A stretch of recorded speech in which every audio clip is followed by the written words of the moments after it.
Hello, everyone. Thank you for joining us here tonight.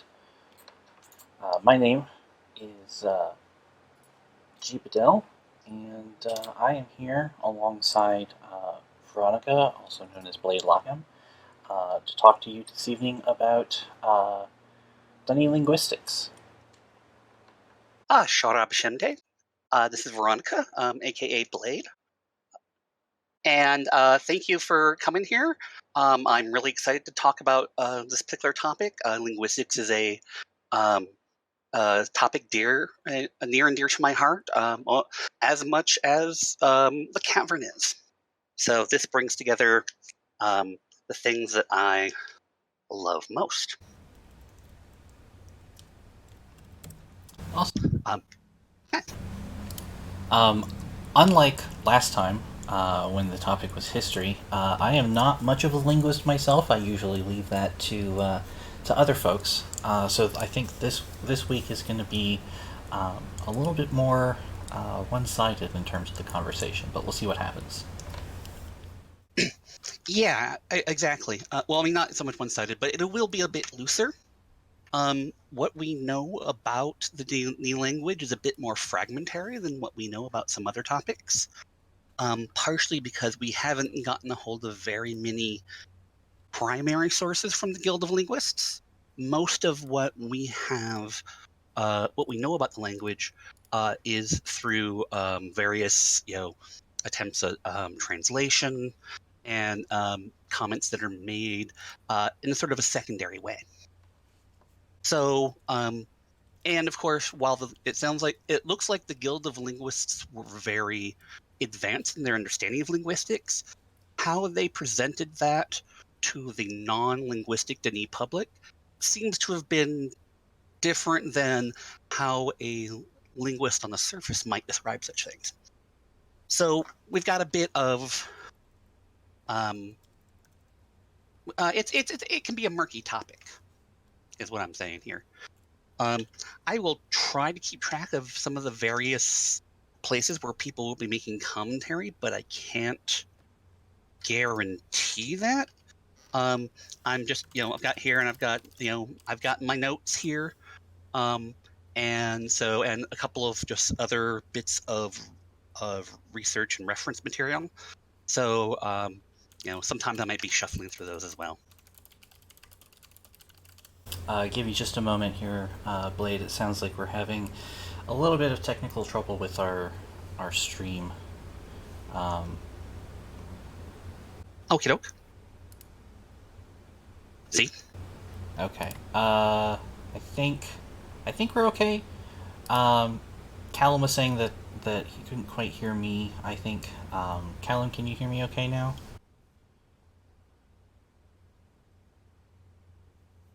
This is the requisite part of first part of every stream where we talk about the sound.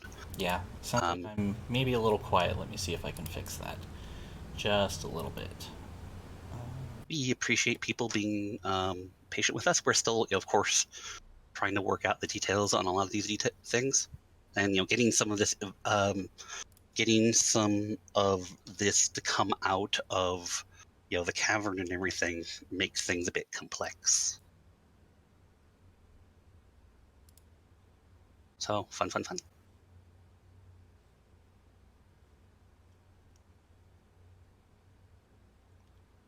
Let me key here. futz around with. I don't. I'm not sure what's going on with OBS because I'm turned all the way up on OBS. That's weird. But everyone says they can hear me okay? Yeah. That's weird. That is weird. I guess I'll try and talk louder. And we'll see how it does, and I'll fiddle in the background while Blade talks, because it sounds like everything's okay on Discord and that Blade is coming through fine. So I'm gonna fiddle around in the background while you guys talk amongst yourselves, I guess. Okie doke. I will see what I can do. and I will see if I can keep people entertained. I wanted to talk about a couple things very just off the beginning here. I of course wanted to thank our friends at the DRC who have contacted JD and Gary to get this information out. I know that we all want more information, and I certainly appreciate um, that they've been able to get some to us. I'm not the speaker and lecturer type as JD is, but he asked me to present this because he's not a linguist. Some of this might be a little weird too. Is that I'm not. Some of this research isn't mine directly. We got a lot of research from a compatriot of ours named Templeton Davis, who's a very good linguist. But JD asked me to speak to you all instead of him because he felt that imposing,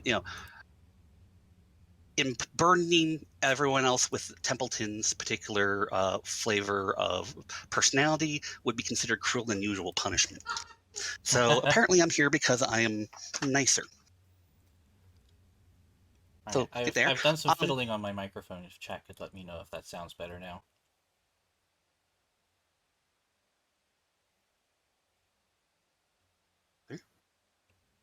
Okay, good. There we go. Awesome. Go ahead, Blade. Okay, I also wanted to put out a call out to all of the explorers who've done a lot of work on Dene linguistics over the years.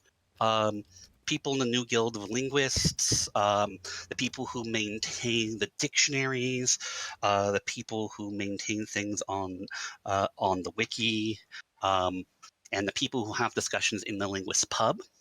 I want to give a huge shout out to you guys because, of course, without your help and without the discussions that you guys have, our understanding of the Dene language would be much poorer. So I'm hoping that I can add to this, and spur more discussion and more research.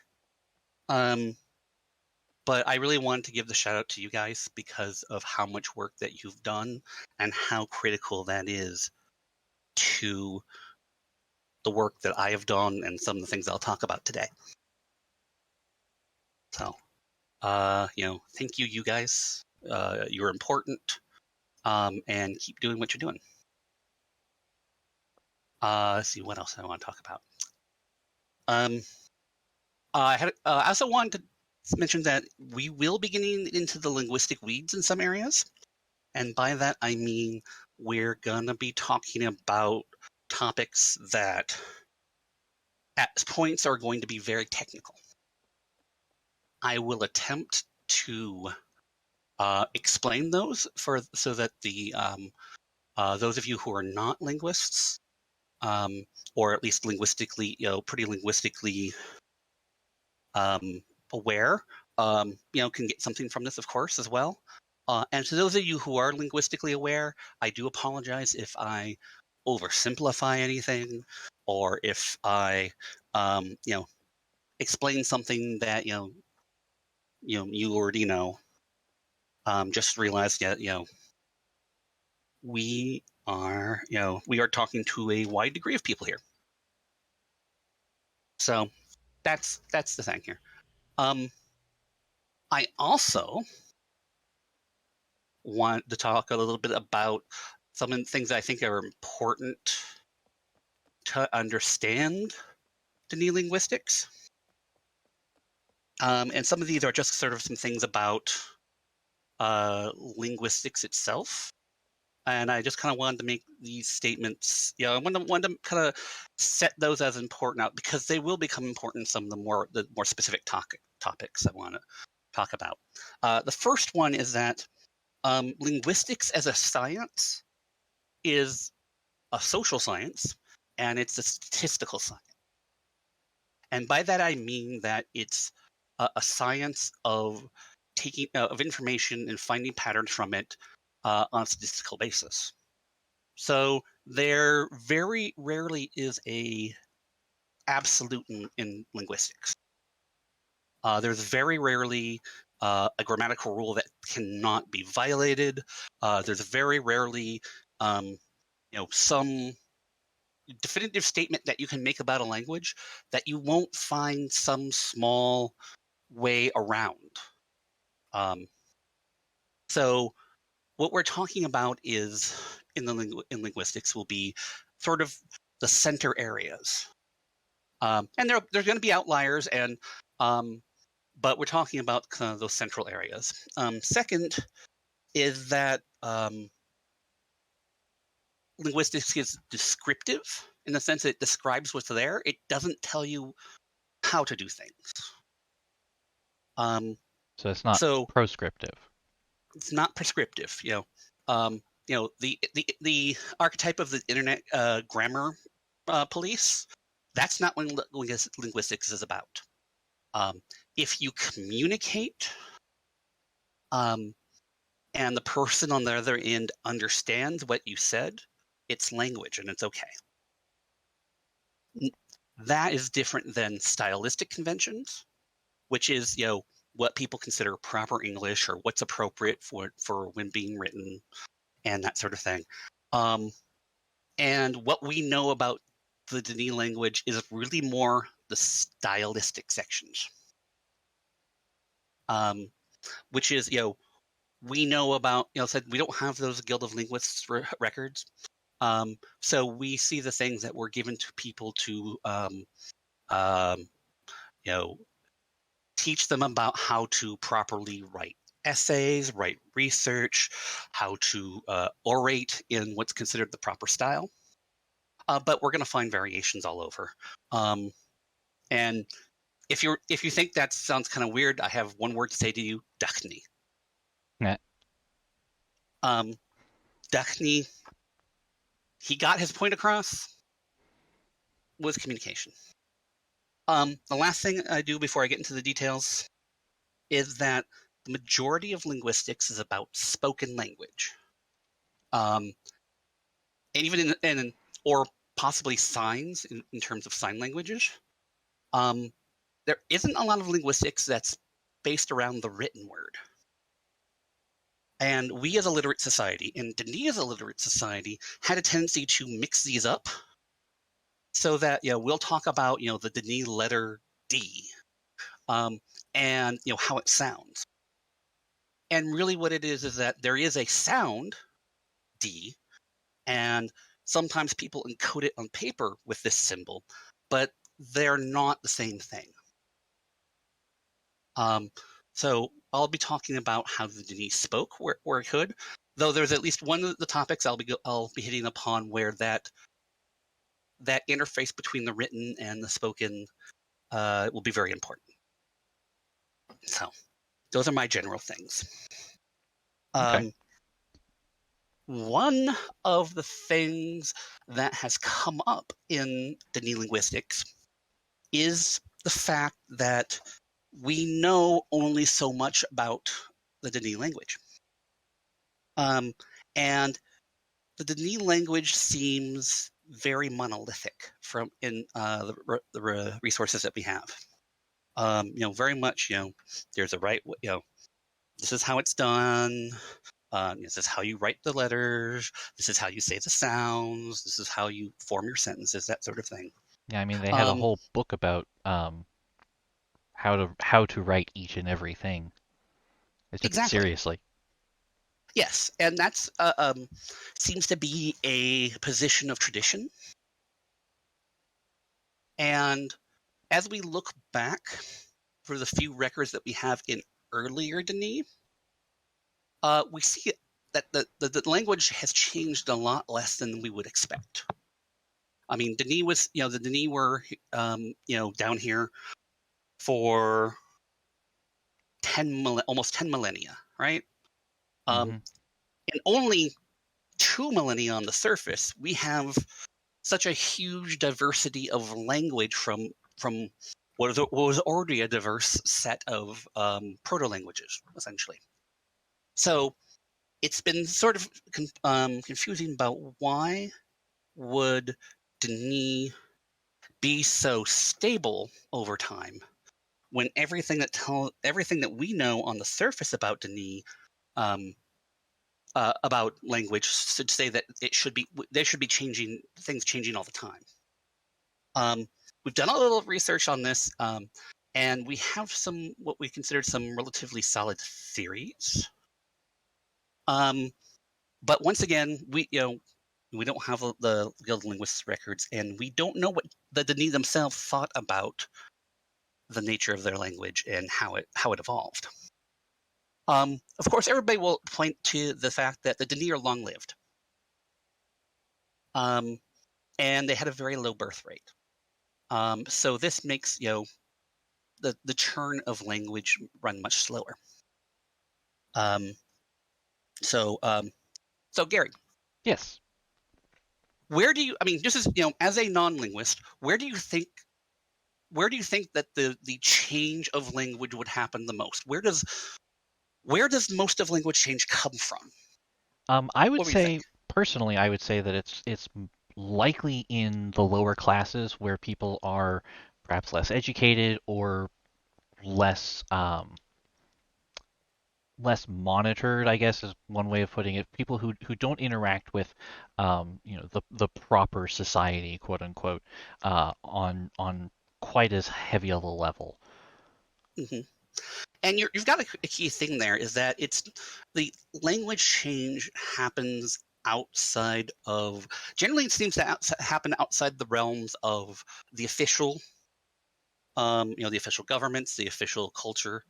But surprisingly, and this has become almost a truism in surface linguistics, the primary drivers of linguistic change are women. Interesting.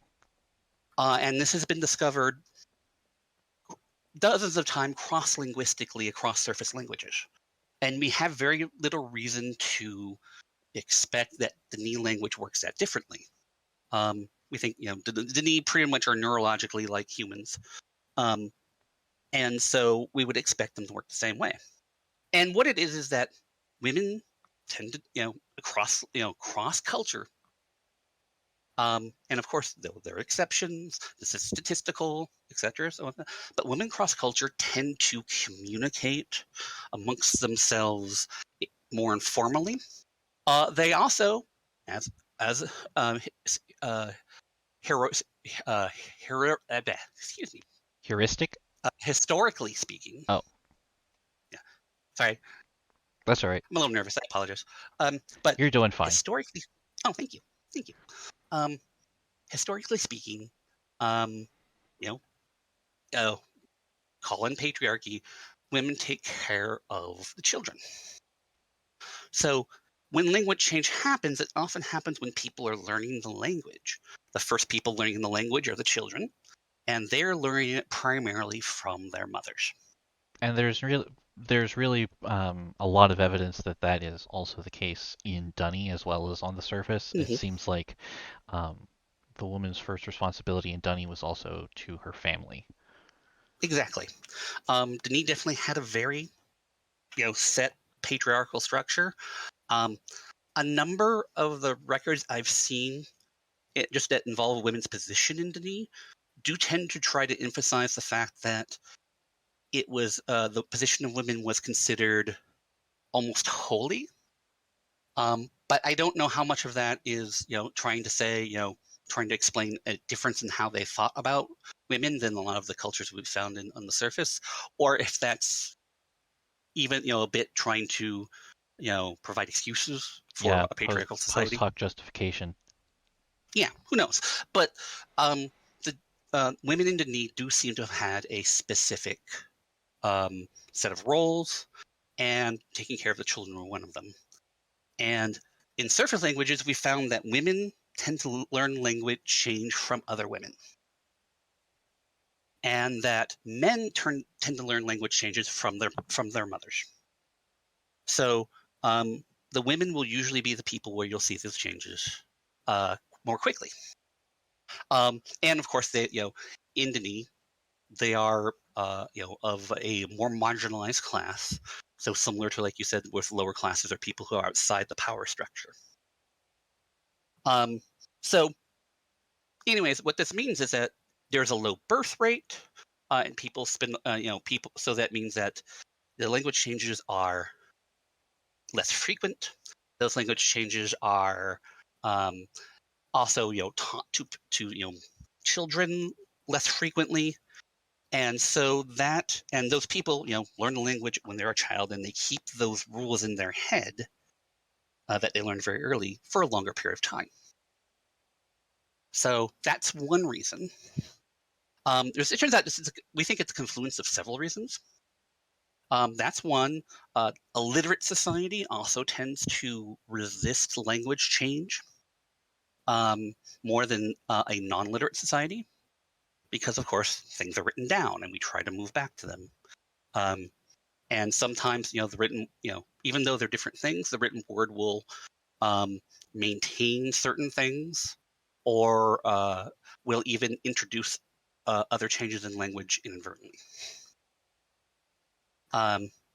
And one of the things that's very important is that there is a lack of external culture in the knee.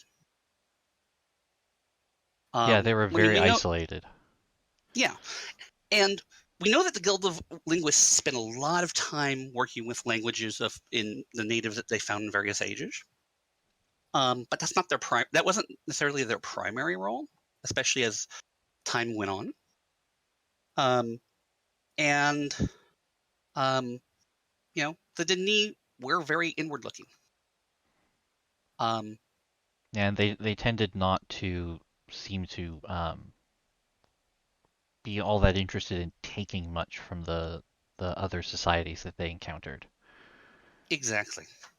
A lot of language change comes from language contact, and comes from can come from outsiders who are trying to learn the language, who learn the language um, imperfectly, but then integrate themselves into society and spread the changes.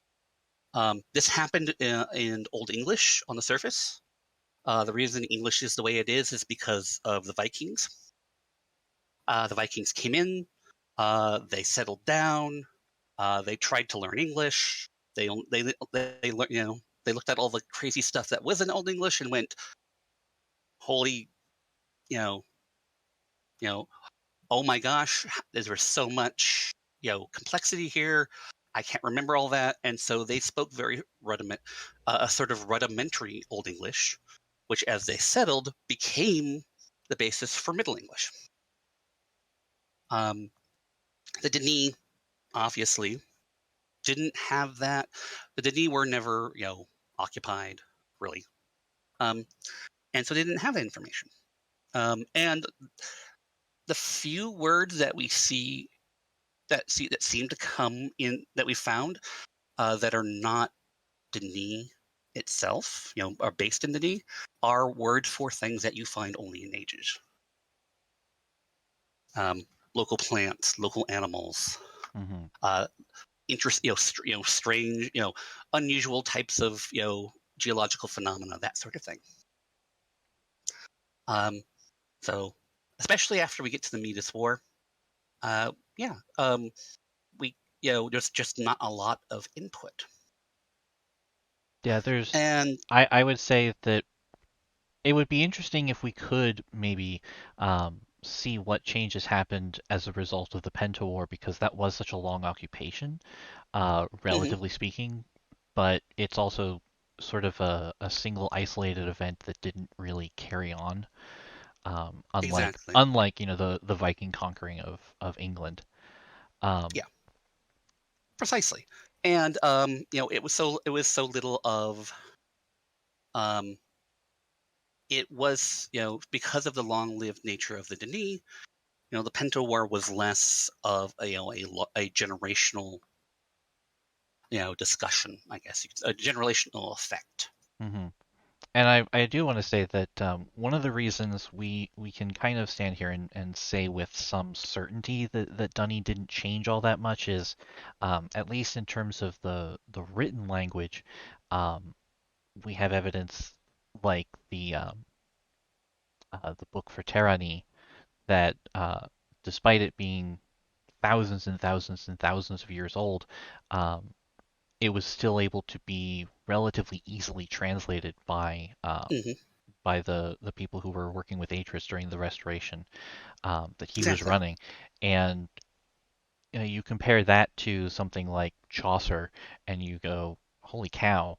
Hmm. This is such a wildly different way of dealing with English. Hmm. Absolutely. Though we have some records that are very, very old, um, that show some evolution in the written system. And as a lot of as previous explorer linguists have pointed out, there is a obvious correlation between the letters and the numbers um, in the Dini writing system. And some early records seem to point out the letters um, that the letters were used as numbers early on, which is similar to how was used in Roman and surface areas like Rome and ancient Greece. Is that the numbers were just where um, substituted were letters were used as substitutes for the numbers. But Special as applications of letters. exactly, yeah. But then they began to diverge at some point. We don't have really any good evidence of when they began to diverge, but they definitely began to diverge, and so we see the forms that we have today. Um, but like I said, some of those really early explorer linguists from the old, from the Guild of Linguists and other the Explorer Guild of Linguists did some really great intuitive and innovative work in discovering those correlations. Um, and it does correlate directly to some very early writing systems. Um, I don't know how much of that is reflected, in terms of how writing was done on Gardner or anything like that. We have no information on that, but you know, it's unlikely. I would find it unlikely that there isn't some connection between Gartonet's writing and language and the Dini language. Now, I would almost it's something that we probably have to have more access to older places like in the city Hmm. proper, in order to really be able to tell. But it seems likely that um, that kind of a split would have been well before the Dunny even arrived here. Exactly. Yeah. Yeah. I mean, it's really hard to tell, and because of the sort of stretching of linguistic change that we see in the Dini culture, that even muddies it further. We can't really use a lot of the same metrics that we would use on surface languages. Hmm. Um, and one last thing I wanted to kind of talk about. This is a little less in the linguistic weeds and a little more sociolinguistics and language policy in terms of the Dini ling. Last thing I want to talk about in terms of why Denis is the way it is, and I have other topics, of course, that I'm going to get into. But after the Metis War, there was, of course, we heard last week that JD and you mentioned that um, there's a hard turn towards traditionalism in any culture, um, and that the guilds are the government. And the Guild of Linguists have been a part of that government for quite a long time. They're a major guild, um, and the schooling from for the NEET usually came in two flavors: the common schools, which were officially run, I think, by the Guild of Legislators, um, I think there was and the actually minor schools. I think there was a minor guild of educators that might have run it, but almost certainly Mm, it was, very, very heavily structured by the yes, guilds in terms of what was taught. yeah, and the more elite people were taught by their guilds themselves. But there is a lot from that we look at the Denis language that seems to indicate that the Guild of Linguists is actively taking a role in guiding the language development. Sort of like how Um, France has their own, department on mhm. managing their language. Yeah, the Académie Française. And every person who speaks French out there just winced. I'm sorry. Um, I'll just say now that reproducing linguistic sounds that aren't from my native language is not my strength.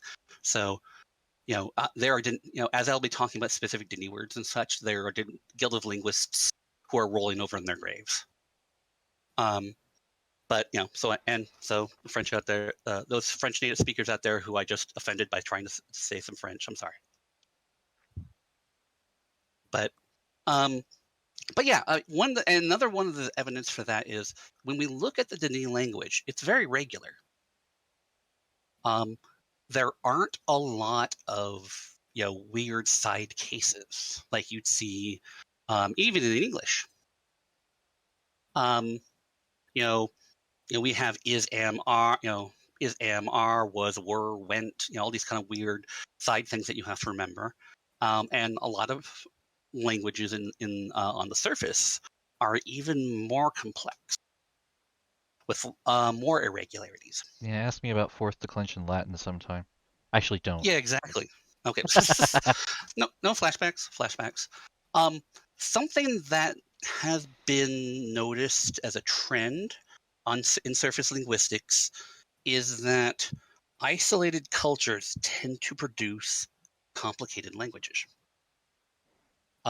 So the Victorian sort of stereotype of there's primitive those people out there who are not connected to society are primitives and that sort of thing is not held up linguistically. Their languages are full of incredible complexity and nuance. And the more isolated they are, in general, once again statistical, they are more complex and there are more irregularities.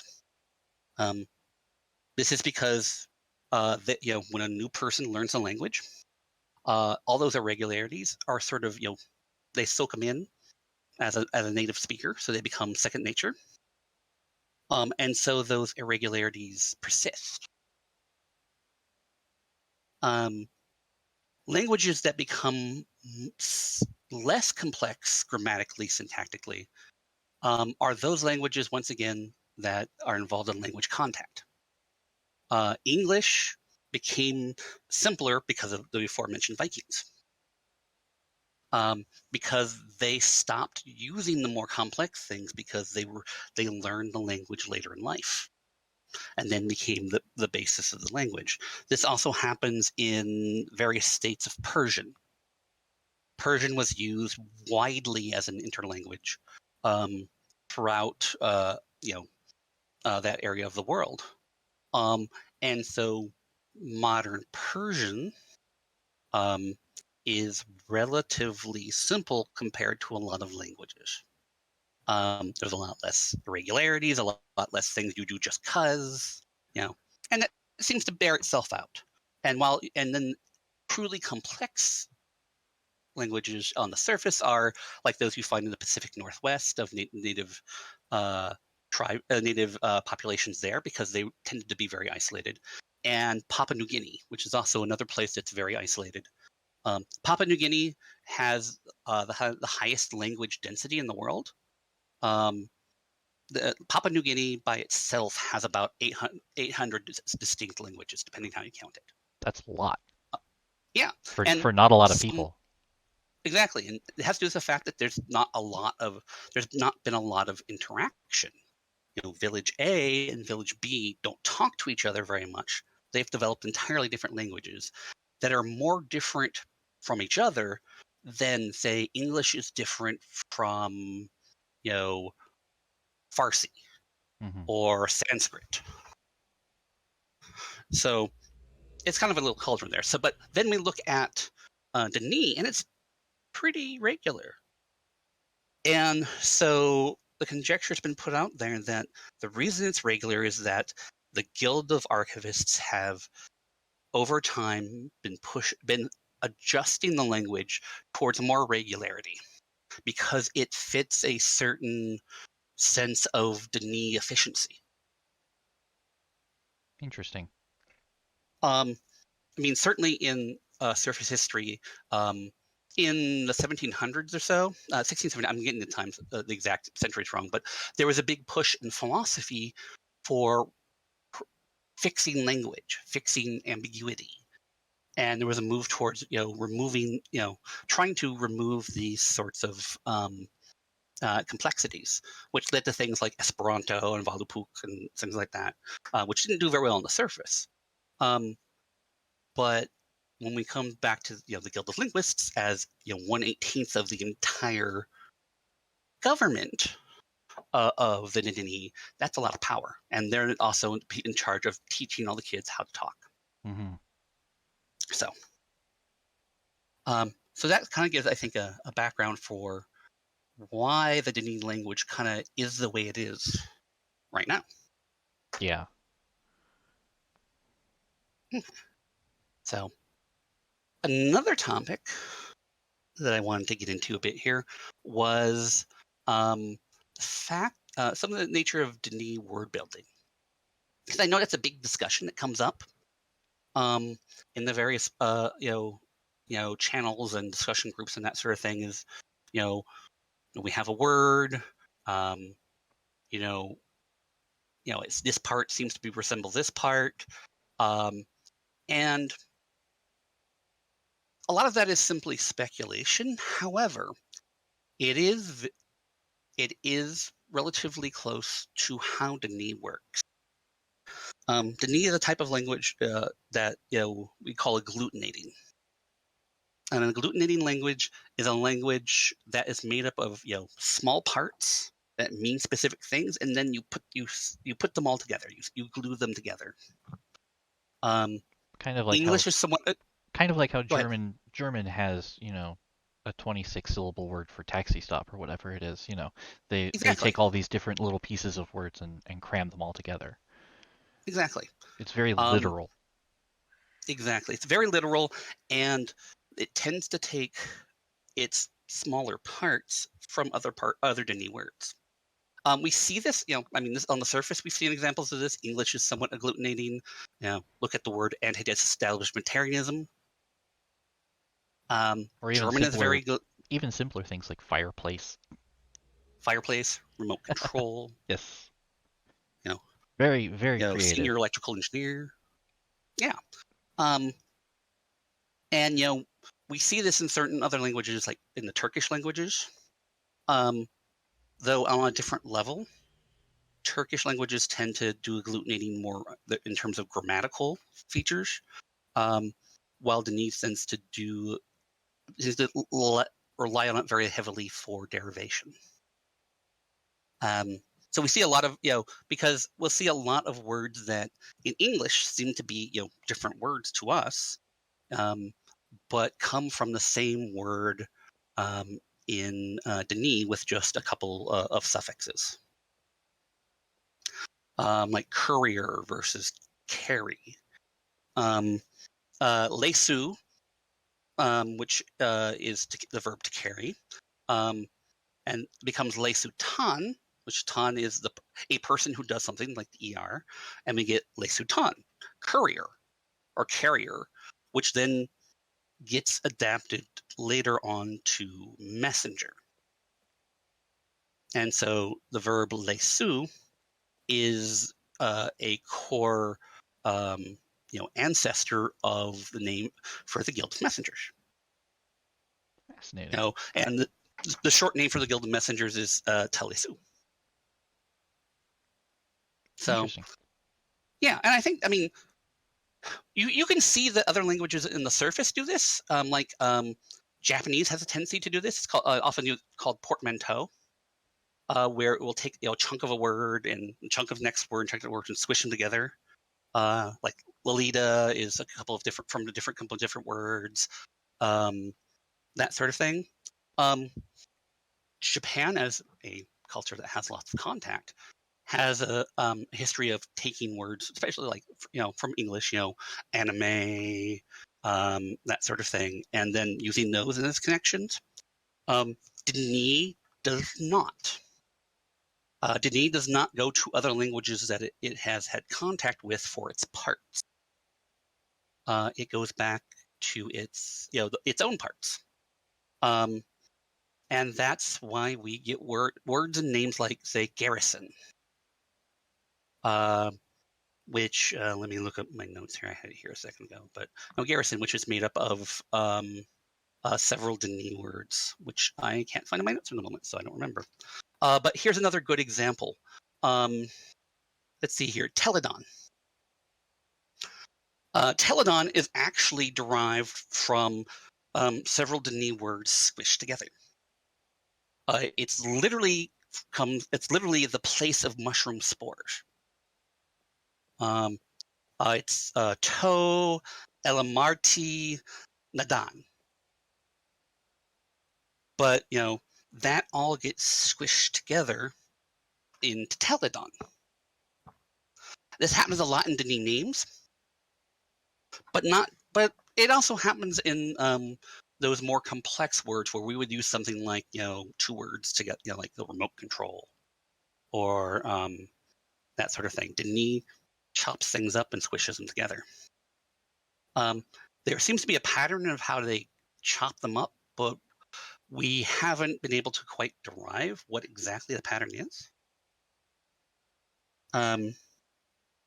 Unfortunately, but I hope as we see more words and we see more words in context, that we'll be able to figure that out. Trying to think of some because other even here on the surface, we have some rules for how we mash things together. Like we usually put things alphabetically, or when we're making a list, or we have a tendency to insert expletives at specific syllable breaks and not others. Exactly. The famous example of the English infix, which is the expletive, effing, that you get to put in the middle of certain words. That's actually very tied to the prosody of the word, the meter of the word.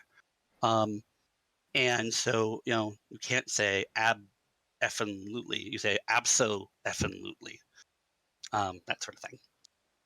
But said, like, Denis does this all the time. And I've seen, there's been some discussion on the groups about that. And, there's a lot of, places where we've made, where people have made some very interesting connections. Some of them, we found some information that seems to corroborate them, some of them not. But yeah, I mean, this is a very important thing about understanding Denis. It also lends some more weight to the idea we have discussed previously, which is that the Denis did not pull a lot of their culture in, and thus not a lot of language, because Denis is reaching back into its own pockets to create words. English. What's the quote that someone said about English? English is a language that like mugs people. Mugs people and then searches their pockets for spare vocabulary. Yeah, I was going to bring that up earlier, actually. That's funny. Yeah, and English speakers are used to being a lot of words that are made up of these roots that are not English, Or even just whole words. Yeah. We have. Yeah, and a lot of those come from things that were whole words in Latin or Greek or French or German that have kind of worn away over time and been stuck together. So we're used to the English speakers are used to those roots being very opaque. Vid has to do with seeing. That leads to video and vision. But when it comes to the Denis, those words are not as opaque because the Denis are not pulling their roots from other locations. That's why it. Another example I'm familiar with myself is the reason why we have such different words for things like animals and the products that they create is Hmm. because the the farmers tended to be English speaking, and the people who ate things like cow meat and whatnot Hmm. were higher class, and they tended to, if not just generally speak French, at least put on speaking French as an air. And so you have things like cow for cow, but also beef for the meat of the cow, which is from the French boeuf, which is French for Exactly. cow. Yeah, that's exactly right.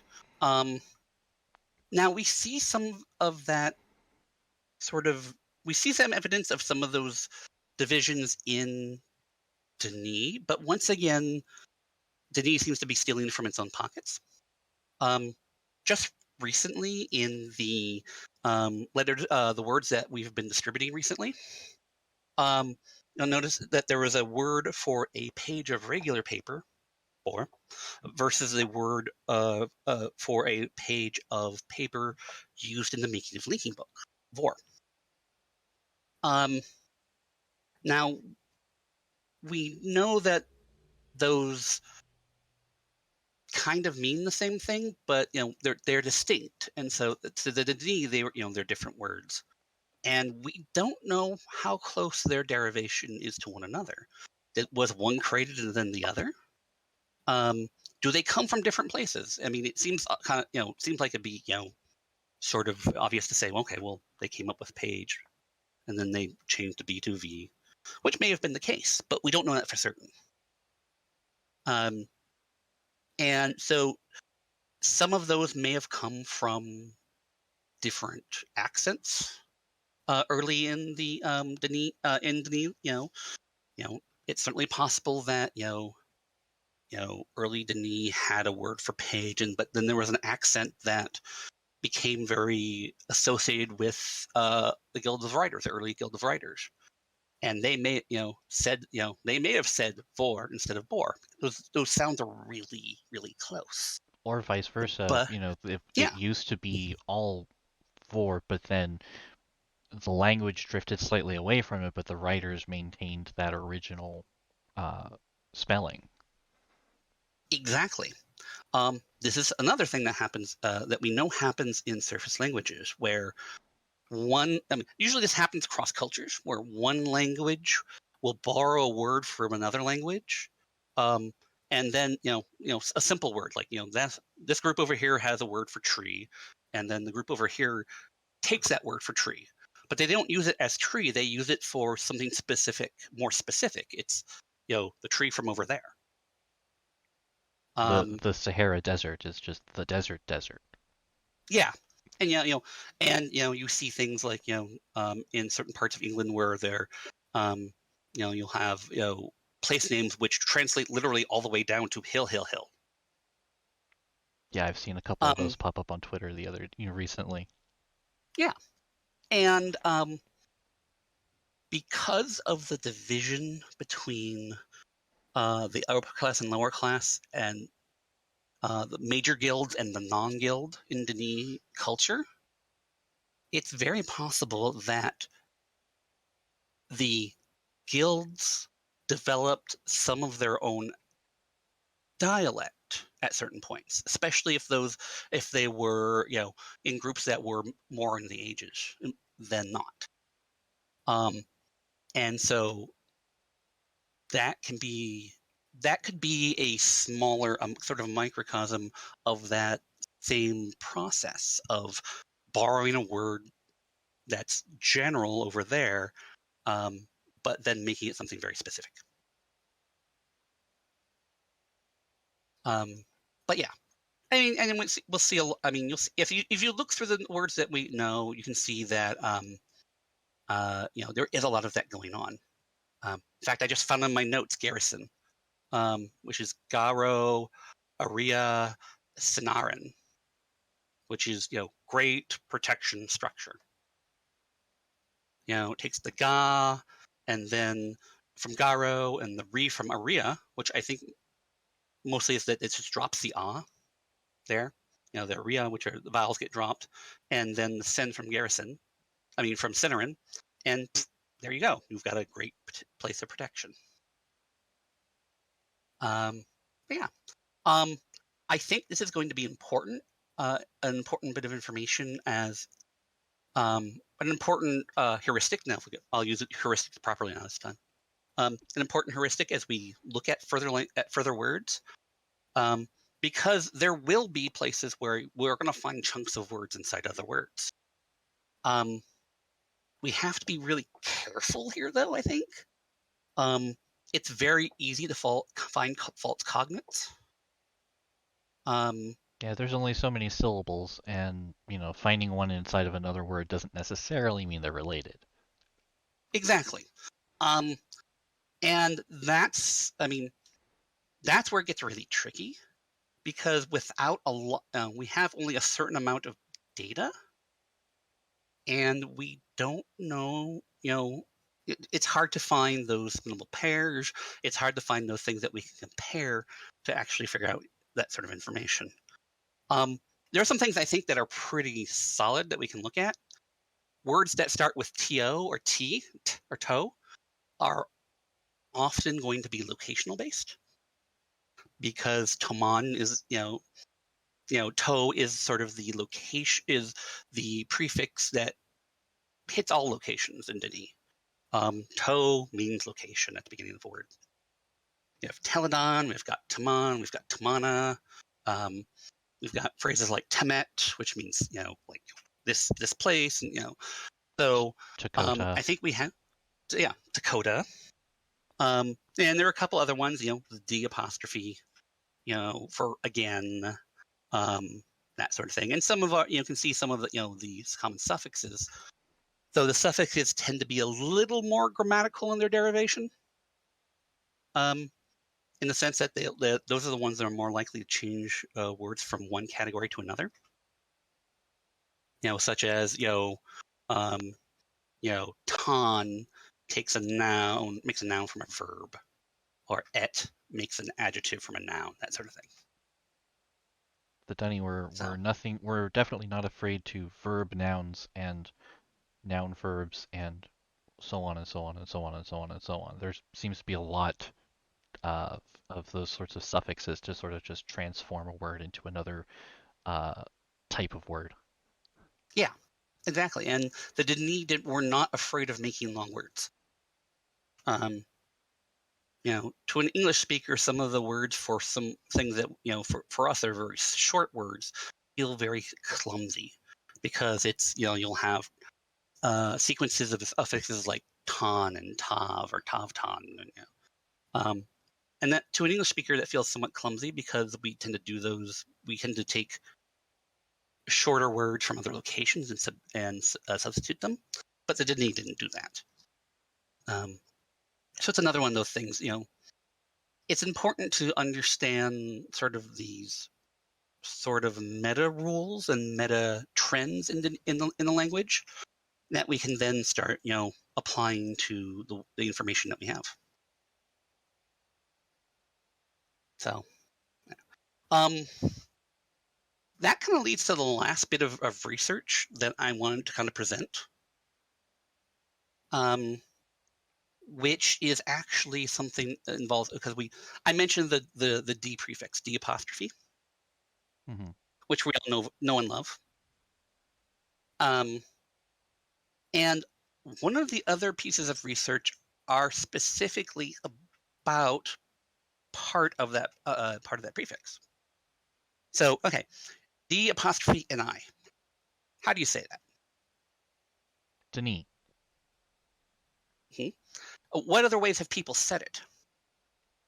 Well, we've got Dunny, we've got Dni. Yeah. I know it seems like there's a little bit of contention on whether to emphasize the first or the last syllable if you're sticking to a more Dunny pronunciation as opposed to Mm-hmm. Denis. Mm-hmm. So we've got Dunny, Dinny, and the ambiguity all comes around that little apostrophe. And that the Denis apostrophe symbolizes one of the more complex and irregular parts of the Denis language. Like I said before, Denis language tends to be very regular. Denis, the mapping of Denis sounds to Denis letters is also pretty regular. You know, there's no weird spelling rules like bow and bow and through and tough and that sort of thing. And also they're they have more letters for specific sounds that Yeah, we just I sort mean, of like shovel everything into an E and say it's fine. They're like, no, no, no, no, no, no, no, no, no. yeah, exactly. Now, a lot of English spelling is the way it is due to the fact that the sound of language changed and the written language did not. And that also there were cultural decisions made when people were standardizing spelling and print from printers and that sort of thing. But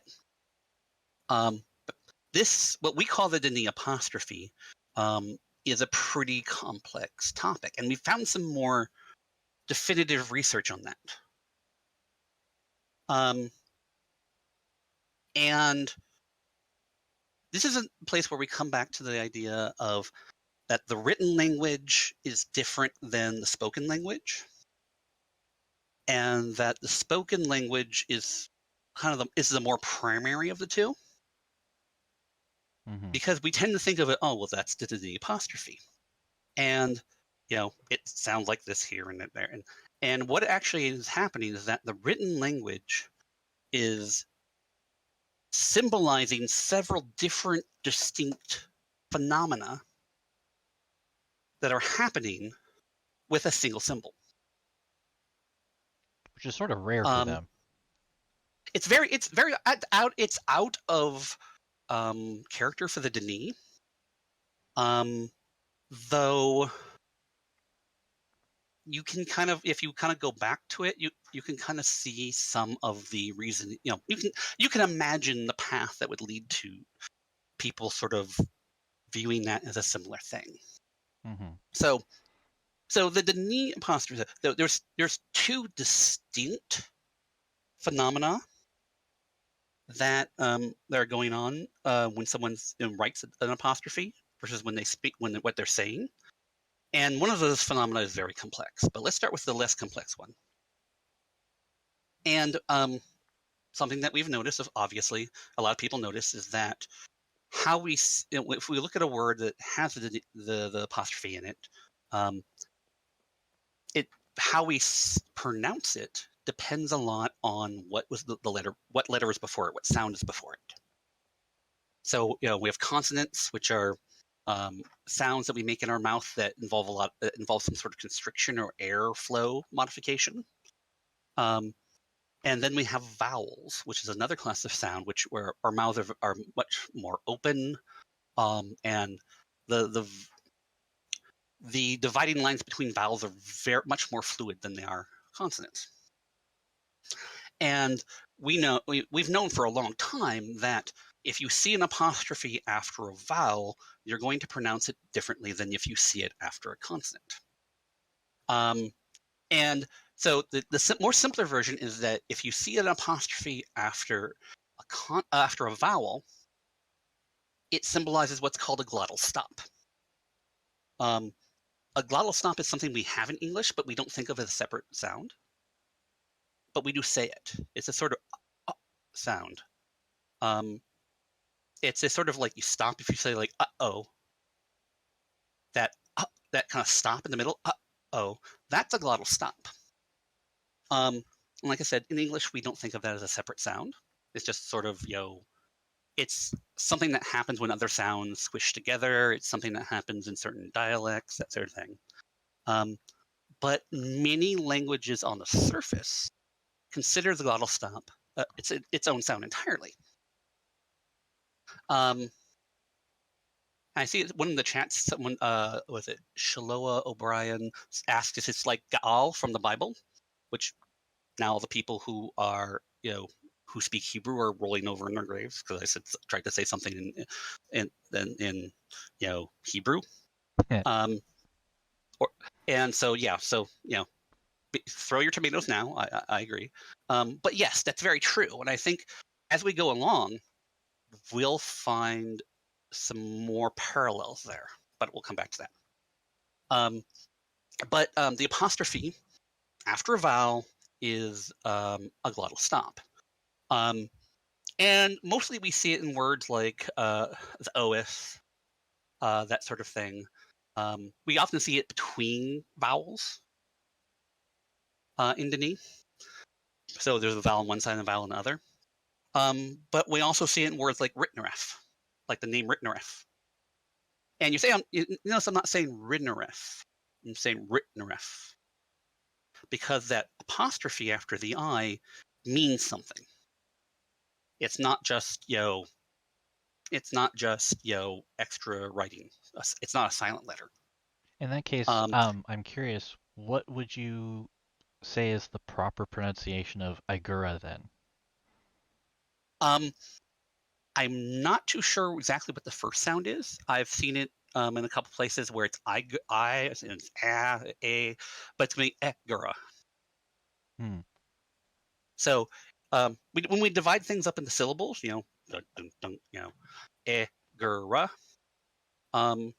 syllables generally have a vowel in the center. Which we can see, and there's sounds that appear before the vowel and words that appear after the vowel. And we see, like in the latter half, we have gura, gura. So we have gu, and then we have ra, and we've got a sound before the u and a sound before the a. And the first syllable is a vowel and then the apostrophe. So it's ah. So it's the ah, and then that glottal stop. So it's etgura. You can feel that sort of stop there. And of course, I'm not a native Dene speaker, so the nuances of how that's pronounced, how that's produced, is not. I'm not going to be able to fully produce. Partially because I'm not a native Dene speaker, and partially because I'm really bad at producing non-English phonemes. That's just a personal thing. Interesting side effect. You don't have to be good with language to be good at dissecting language. Yeah. Being like you don't have to be yeah. good at making movies to understand how to criticize them. Yeah. And the science of linguistics is different from learning those languages. I can do a lot of linguistic work, but I can't actually produce words on those languages that I've done work on. And it's a different skill set. Anyways, but that's an aside. So we've got this, so with Ritneref, Agura. So, and you'll see it sometimes before the vowel, sometimes after the vowel. In theory, we could see a Dene word where there was the apostrophe. We see the apostrophe at the end of the word. So or something like that. TSO apostrophe or something. We've not seen one yet, but in theory, it seems to be possible. That sort of word, of course, would be very difficult for an English speaker to say because we don't have glottal stops at the end of the words, even when we use them. Yeah. However, speakers of various dialects of Arabic will have no problem. So okay, that's the simple part. That's the first thing, and that's the simple part. After a vowel, it's a glottal stop. Yay. And the glottal stop is just it's a sound, it's a phoneme. It's a sound in the language that means something, and the language seems to think of it as a sound. Now, when we look at the situation of the apostrophe after a consonant, this is where we get very complex because what we're seeing here, most of the time we'll say, oh, pronounce it dunny, or really short dinny, or something like that. Unfortunately, that pronunciation is not quite what's actually what would actually a native speaker would say, because it's not a sound per se. That apostrophe isn't after a consonant isn't a separate sound. It turns out what's happening is that it's signaling a change to the previous sound. And it's signaling a change, kind of an interesting effect with the syllables. They describe this phenomena as sort of there not being a vowel there at all. And this is where we get back to what one of the people in the chat said. Is this like this name from the Bible? This is similar to a process in Hebrew. That's called a Schwa. And that's a complex issue. It's a complex topic in Hebrew, especially when you look at difference between biblical Hebrew and later versions of Hebrew. And I'm going to simplify it incredibly. And anybody who's done linguistic work with Hebrews be able to point out all those things I'm getting wrong here. But that the Schwa is sort of one of those things where we kind of mix up the written form and the spoken form. And the Schwa in Hebrew can mean very different things depending on the word it's in. And what it means changes over time. What it meant in biblical Hebrew is not what people in modern Hebrew say, et cetera, et cetera. So that's sort of a parallel. So this mark in Denis shows that something has been, it's done something to the previous consonant. And how that manifests depends on where in a word and how it, and what the sounds around it are. So let's look at our favorite word, Denis. What basically the apostrophe is saying is that there's this almost imperceptible sort of release there. Like you say duh, duh. You say duh. Uh-huh. Duh. Duh, duh. Yeah. And there's automatically that sort of afterwards, right? Duh. Yeah. Because you're letting your mouth go lax, but there's still an air coming out. It's kind of a fall off effect. Yes, that's called a release. And it's particularly prominent in those sounds where you have to stop things like T's and D's, duh, huh, Mm-hmm. But it can happen on those other types of sounds where we don't just stop it. Like, mm, and that's called a release. And there are different types of releases. Like in English, we say, stop. That P at the end, we don't actually have to open our mouth after the P. We just go stop. Yeah, which is different from emphasizing the P is stop. Yeah. And so for English, the P, P's at in the words often have no release. And P in other positions often has what's called an aspirated release. Yeah, a puff of air. English we don't distinguish difference. If someone goes, if someone says stop or says stop, we hear it as the same word because we don't really care about what sounds like there, even though we consistently produce it that way. Other languages, that matters a lot. Stop and stop are completely different words in other languages. They'd say, speakers of those would say those are completely different words. So the release that's happening very often with in Denis is that sort of just letting your mouth go, briefly go lax.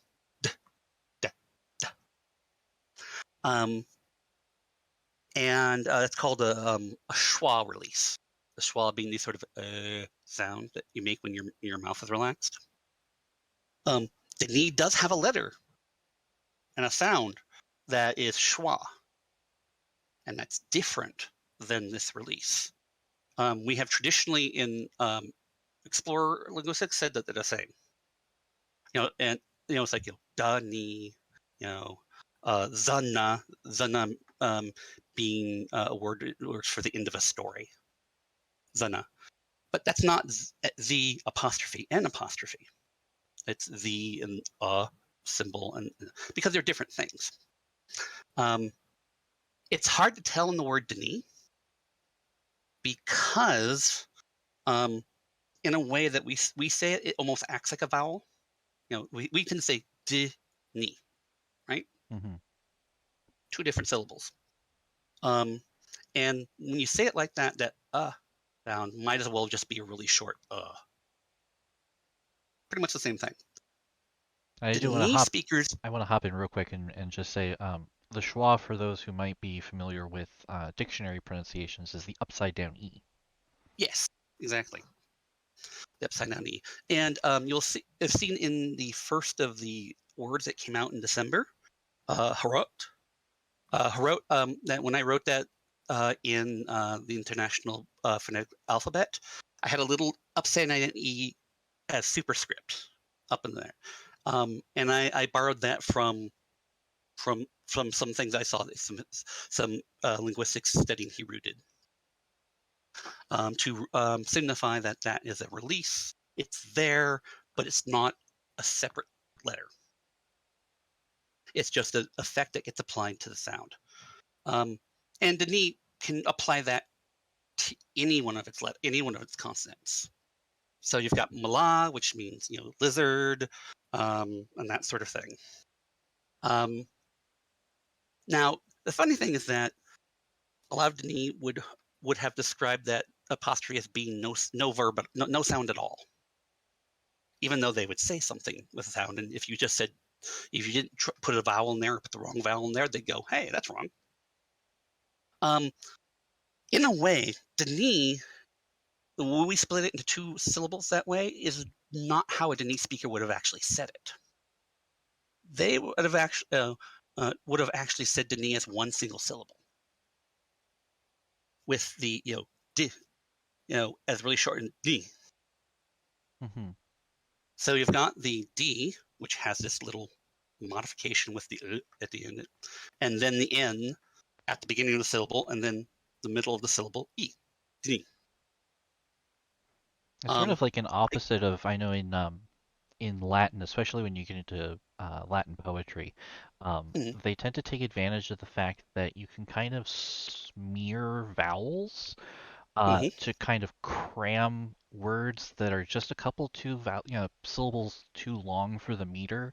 You kind of just jam them together with the vowels at the end and the beginning. You just sort of ignore the fact that there's a gap, and you Yeah, just kind exactly. of keep saying the word. So it sort of seems like this is sort of the consonant equivalent of just keep talking. Yeah, exactly. Um, which is, I mean, which happens it happens also in surface languages. In other surface languages, especially ones with really complex blends. Like languages from the Caucasus, which have before at the beginning of the word there would be like four consonants in a row, and then there's a vowel, and that's Hmm. all one syllable. So I mean, I couldn't pronounce it if I tried. Um, but often you'll find is when they said them, they'll put in these little releases and such to kind of cut up the sounds without stretching it out into multiple syllables. Hmm. Or like Uh, when you're reading a comic and somebody goes yeah, the GHKT kind of thing. yeah, yeah. Or tisk. Um, in English, we can sort of get close to what's going on. If some people will say the word sphere as one syllable, or sometimes they might say sapphire. Sphere, because they're not really good with that S and Hmm. F together. So you'll hear like sapphire. Yeah. And sometimes it actually does stretch it into two syllables, but it's the same sort of phenomena. Um, and we see it in there's another verb. Where did I put my notes here? I think put it away. But there's if you see, like with the word Denis, we have consonant apostrophe consonant, and so it's very easy to separate those into two syllables. And a Denis speaker would say that sounds kind of weird, but they'd understand what you're saying. Mm-hmm. So yeah, you got kind of a weird accent there. But then there's a verb for to cry, which starts with L apostrophe and I think it is, or E. I had it written down, and I've managed to put it somewhere where I can't find it. But we would generally before been pronounced that sort of that L as its own syllable, li, la e or something like that. But really, it's pronounced li. Once again, I'm not pronouncing it properly, but I'm trying to get the idea that it's still one syllable. So that's not even so in that case, the Denis letter apostrophe is not a letter; it's a modifier, and it's a modifier that can just get used all over the place. Usually, we see it in something at the beginning, as part of the beginning of a syllable, so it looks like it's its own syllable. Malais, Denis, that sort of thing. Mm-hmm. But we have found one word where it shows up at the end of a syllable. So the word is balcha, which is an adjective. It means strange. Could you spell that for the class? Sure. B E L apostrophe K H A H. So there's two syllables, bell, with an apostrophe at the end. So it's sort of bell. It's got that bell, which I can't pronounce properly, of course. Mm-hmm. And then ha, which is the second syllable. It's pretty normal. So bel ha. And that's the first word that I've seen where the apostrophe is part of the end of a syllable. And we just discovered that recently. Interesting. Which before when I was talking with Templeton, the idea was that it could almost be we thought the apostrophe might as well be just a really short because it was always in that place like it is in Denis. Mm-hmm. But then we find this other place where a different environment where that sound seems to happen. And everything we've been able to find seems to indicate that the L apostrophe at the end of that syllable is the same L apostrophe at the beginning of the verb for to cry. Which let me look through my thing here and make sure I've actually find the actual. Excuse me while I check my notes. Where did it go? Lizcha. No, not see. I'm putting it up. I put it a glottal stop in there, but Lizcha, which is to cry, and that's Lizchaa. L apostrophe I Zchaa. So we would Ellery in one of the chats has typed something, and I put an H at the end of it just because there's a difference between ah and ah, and we're not using. When I'm spelling it out, I'm not using like one of the new transcription standards. Mm-hmm. If you were typing it in the the Denis font standard, yeah, Ellery just put it into the cavern chat, and that's correct. The second one there. But yeah, before we would have seen that as a 3-syllable word when it is in fact only a 2-syllable word. Interesting. Yeah, and I mean, we've gotten really into the linguistic weeds here. Like, we've had Templeton's had to reconstruct this sort of description based off of little fragments here and there, from some of the few recordings we have, to some of the descriptions of elocution exercises and that sort of thing. Mm-hmm. But And so, I mean, it may be for most people, this is needlessly complex. And for most things that you'll do with the knee, then yeah, it is. I'm curious. But I know that cornea also has an apostrophe between the core and the knee. Is that also a similar example? actually, as far as we can tell, that's a typo.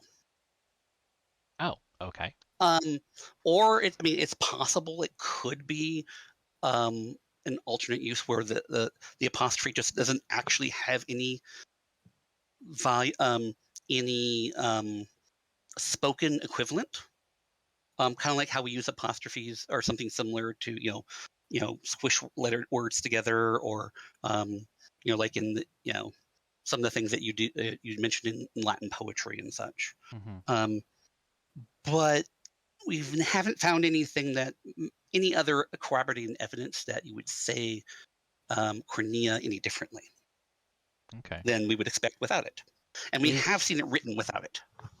Is it then something that is maybe, um, and I'm just asking questions at this point, but is it something that comes up in cases where words are sort of mashed together, like different words, to make a new one? It comes up there. It also comes up in with some affixes. We know that the B apostrophe prefix is essentially the equivalent of to. So if you've got lesu to carry, bilesu lesu is carry the verb, but if you say bilesu, it means to carry. Mm-hmm. Um, and there, when we're using those sort of apostrophes in those, it seems to be a little bit more variability in terms of whether that apostrophe is a separator or its own sound, kind of like that. Like if you were to have B apostrophe at the beginning of a word that began with an E, and something like that.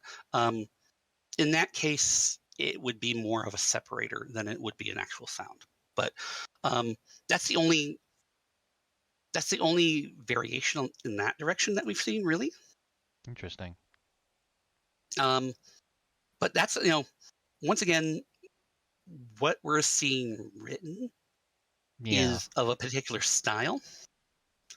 And some of the things where we see like the cornea with the apostrophe, that is from I think some from an older.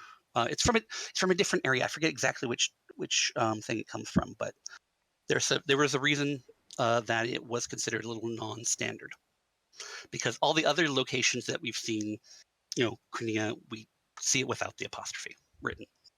I wonder if, because I know that, like the New York, not New York Times, but like the New Yorker, Hmm. when they write words like cooperate, they put they have an O with an umlaut over the second Hmm. O, and it's not an umlaut. It's a separate thing that means something different, and I forget the name of it, but it's not just putting an umlaut in there.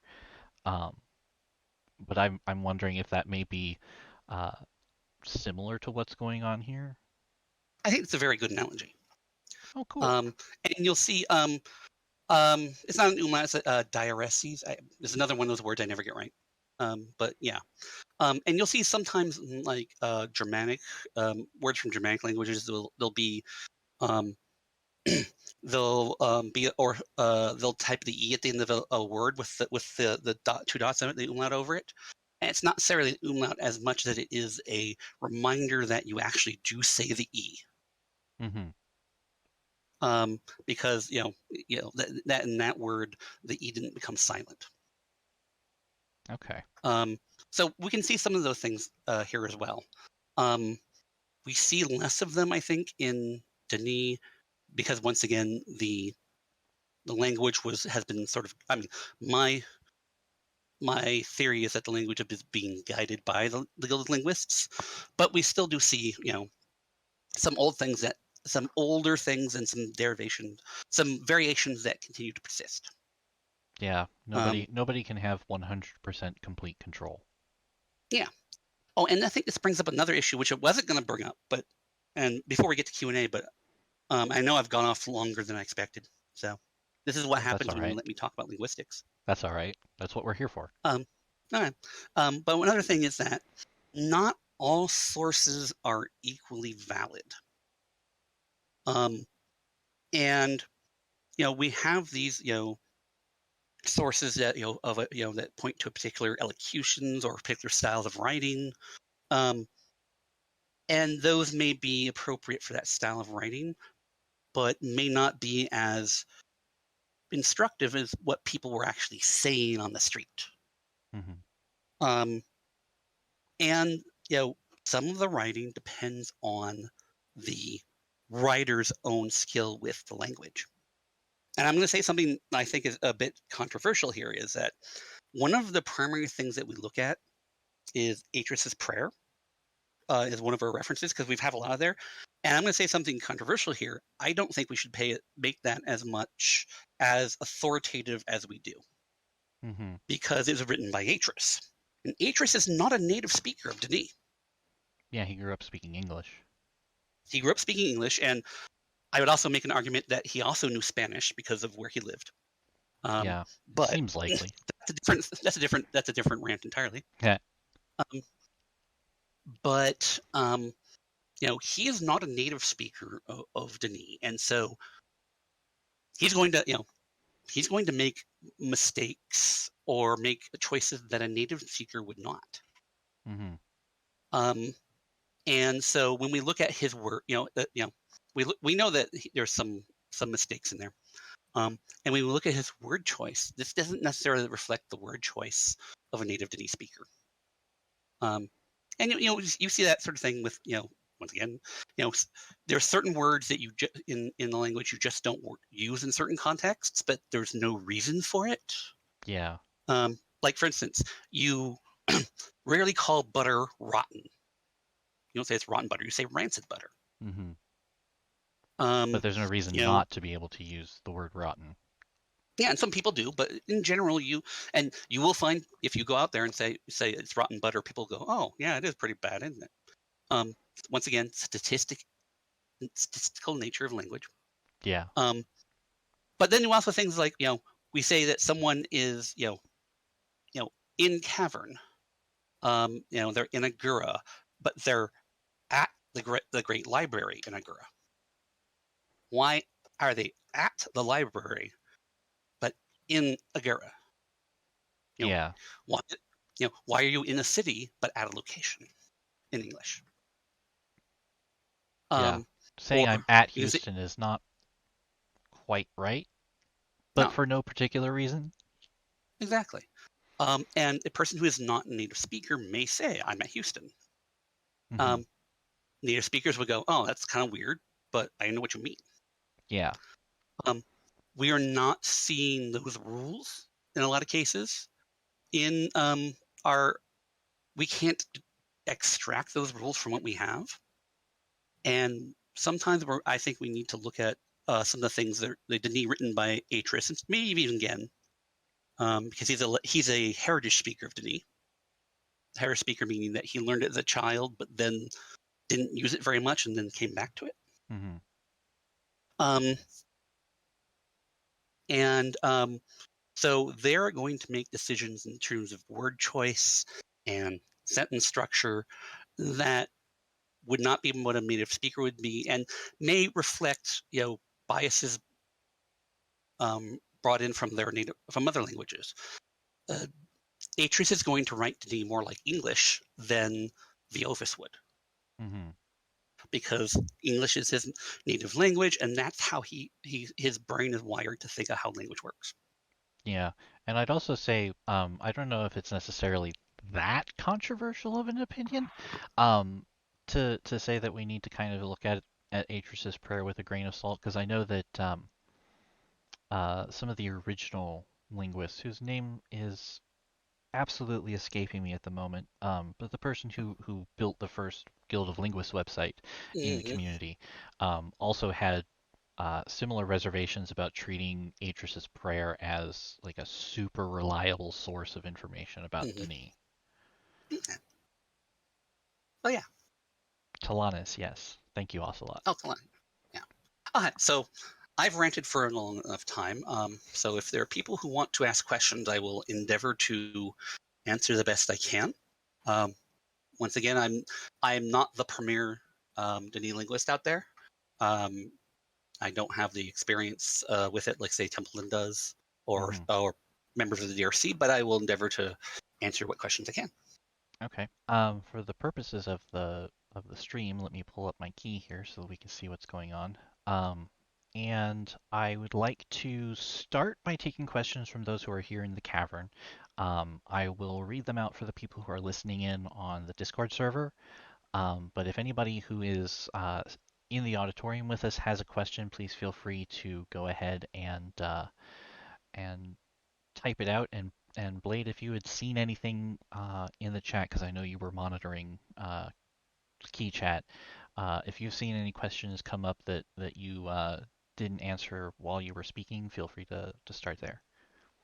Okay, sure. Shiloh O'Brien, I'm once again probably mispronouncing that, had a couple of just questions as I was going along, which were mostly just sort of, am I understanding this or such? So I'm going to address those very quickly. He said at one point that he didn't have silent letters, and that's generally the case, except possibly for some applications of the apostrophe, like we said. I think that's also another bit of evidence that the linguists were very active in how they manage the language. Silent letters are more likely in languages that haven't had spelling reform. And it's because there's so few spelling variations in Denis that says to me spelling reform, language policy, intervention, that sort of thing. He also said, he or she, I apologize. So the good analog would be pronounced, the consonant apostrophe would be the way you should properly pronounce Loch and Loch Ness. That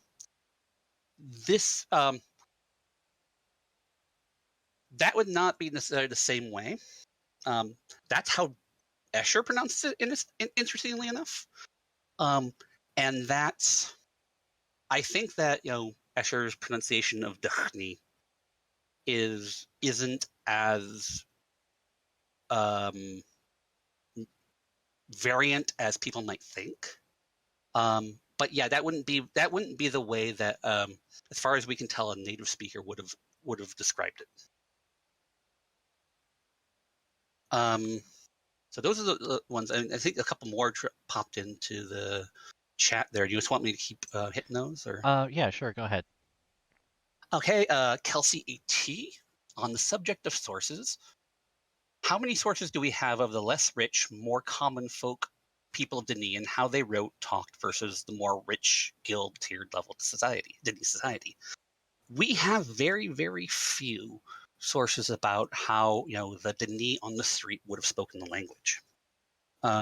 What we have is from those things that we're describing. We get a lot of our language from official records, from essays, and all these things seem to be using or moving towards a particular style that's more of a more formal style. So we really don't know how many, we don't know if there were different dialects in different parts of the city, or if, there was a large number of people in, Arcana, for instance, that had their own dialect. We don't know. I would love to know that.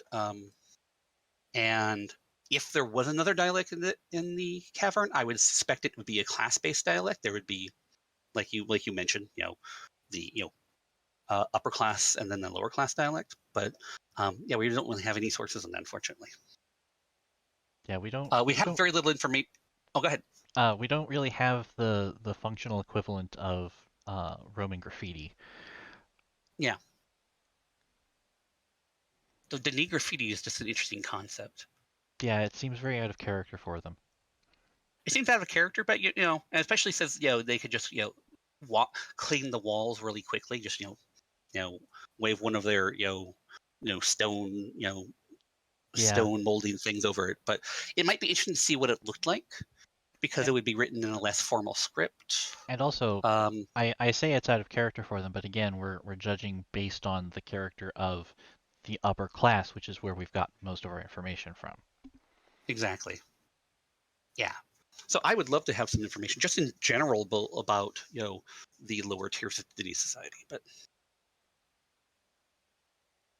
okie doke.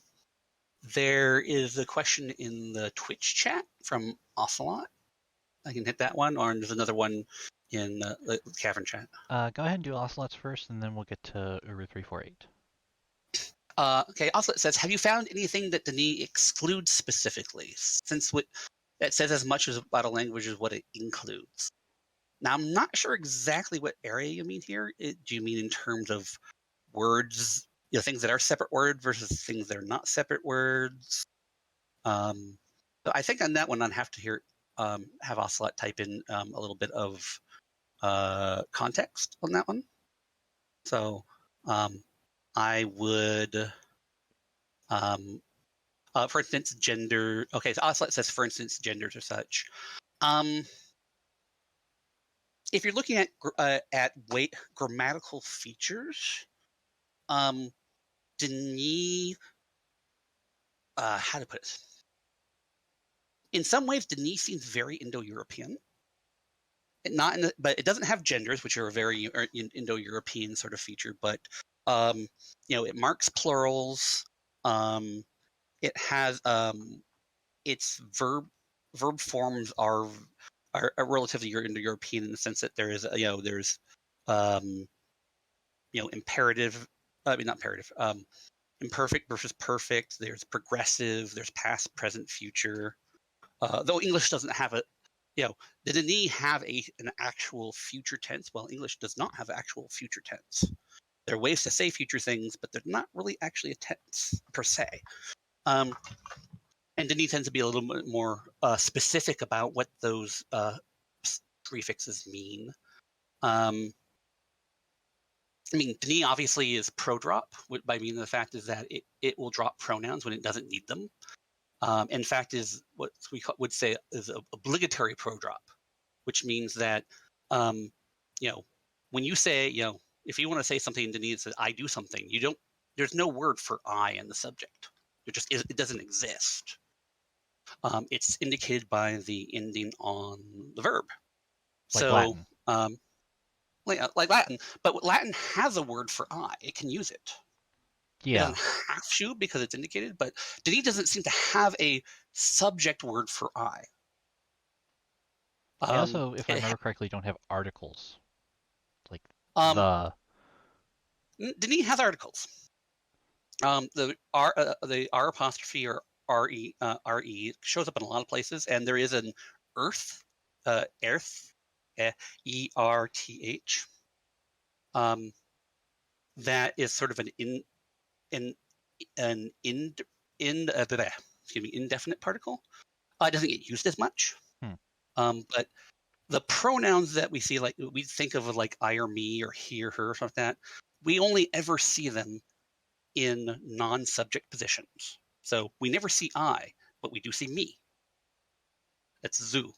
And we see it as an object, or possibly an indirect object, but we never see, zu used as a subject. So that's a very different thing about Denis. And I'm trying to think if there's some other interesting things there.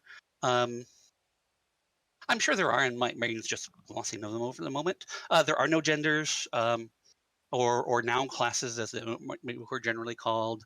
There doesn't seem to be very much in terms of, grammaticalized moods. There isn't like a interrogative mood sort of thing that's in affix or changes the verb. It's sometimes there's an adverb that says must or perhaps or that sort of thing, as opposed to there being like an actual change to the verb, which is in that way it's similar to English. So yeah, so like I said, in some ways it's very similar to English, and in some ways it's very not. And I'll state again that it would be a mistake to look at the similarities between English and Dene and assume that there is a connection. Yeah. There are only so many ways that you can do certain things.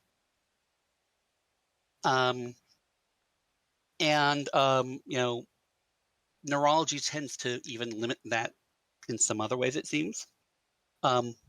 So we, even on surface languages, we see things that look very, very similar, and then we can prove that they're not connected at all.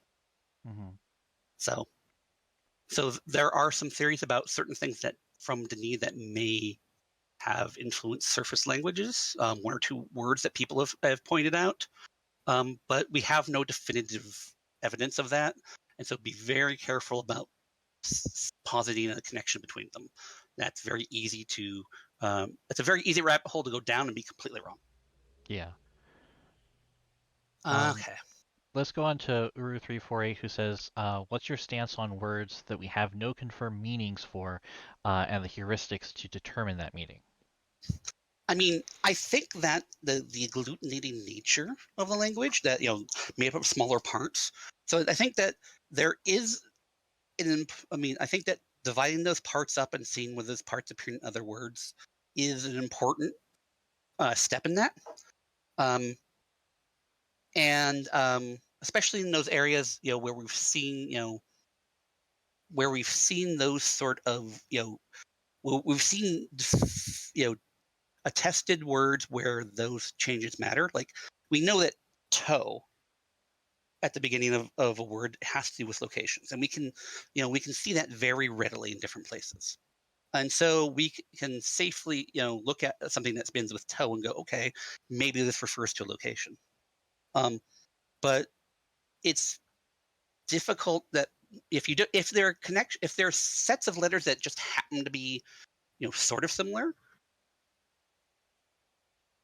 you have to be careful there. I mean, I think there is a usefulness to that heuristic of let's divide it into parts that is very useful to Dene, but you can take it too far. And really what it comes down to is how often can you find it elsewhere? Mm-hmm. One example is not proof. Yeah.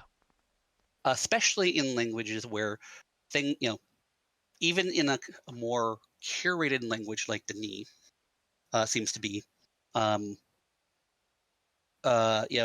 even in a current language like that, there are going to be one-offs that look very, very suspicious and turn out just to be completely coincidental. Yeah, and also, given the fact that Dunny not only agglutinates but also um, combines multiple words into a single word by lopping off syllables in all different places. I Mm-hmm. know when we first knew what the Dunny name for garrison is, Garrison, I know that a couple of people suspected that it had something to do with the monsters, quote unquote monsters or creatures that live there who are very big and scary, that they eat things. Yes, because you can kind of say it eats him, or eats him. I think is what it kind of you can divide it up as well. Yeah, and so it's something that you kind of have to be careful with and maybe use common sense as a guide, but also don't use it as your exclusive means of trying to suss out meaning. Yeah, once again, finding patterns in multiple different words and multiple different sentences, that's going to be really where your linguistic evidence comes from.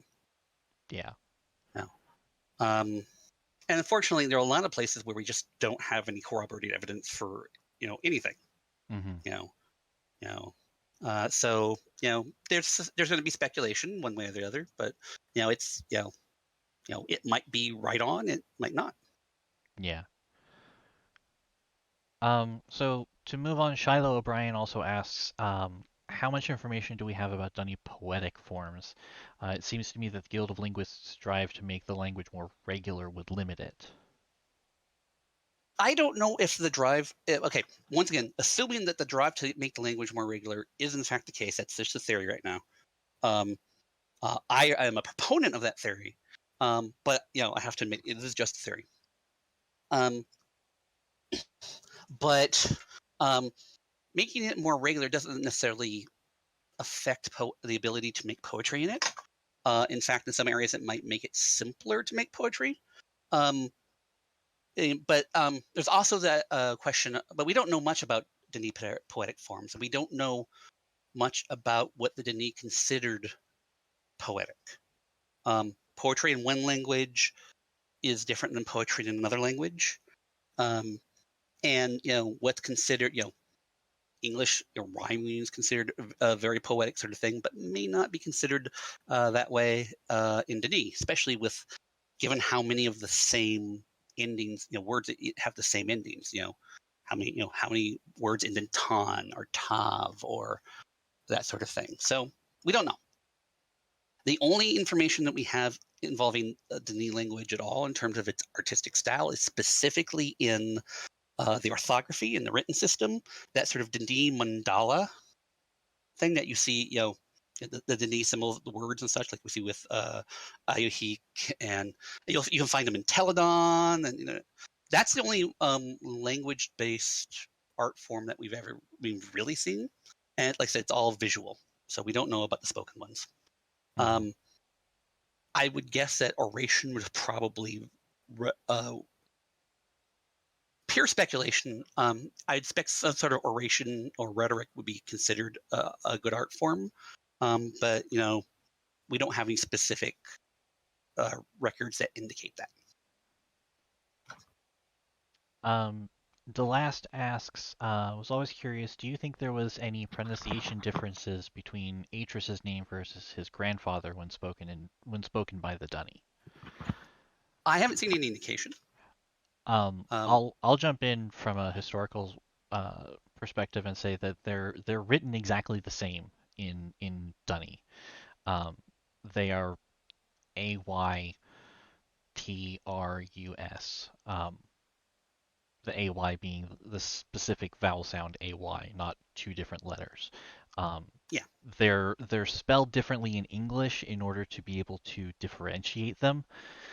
Um, and I honestly don't know how the Dunny would have gone about differentiating them when speaking about them um, individually. I don't know if they have anything like Pliny the Elder versus Pliny the Younger or anything like that that would have come into play. Um, but no, I don't think there would have been any pronunciation difference because they are spelled exactly the same. Mm-hmm.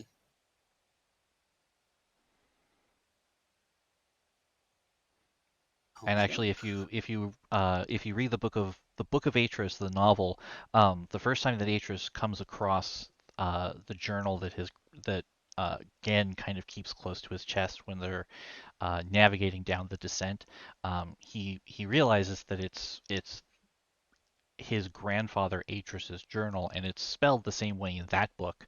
And the decision was made by Cyan to um, change the spelling so that it was very clear uh, that they were, telling a story about a different Atris. Yeah. One of the things about Denis linguistics that's sometimes problematic is the fact that very often Denis is written in a way that's not particularly standard.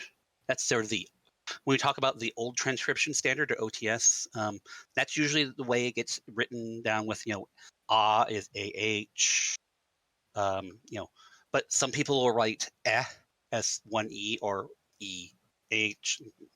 Then the other transcription standards, which are much more specific, and those are the new transcription standard and the so-called Denis font standard. Those are much more specific in what sounds are being used, but they're not as user friendly. Yeah. Um, and promotional materials and other things that are written for non-linguists have a tendency to futz with how it looks better spelled this way. It's like, well, okay, is it Sogal, like Agira, it's AE. That's usually spelled, but there's some ambiguity whether it's I or A or even A, Yeah, because and yeah. not only that, but Denis is spelled D apostrophe N and then the long E sound E, not I in Yeah. Dunny.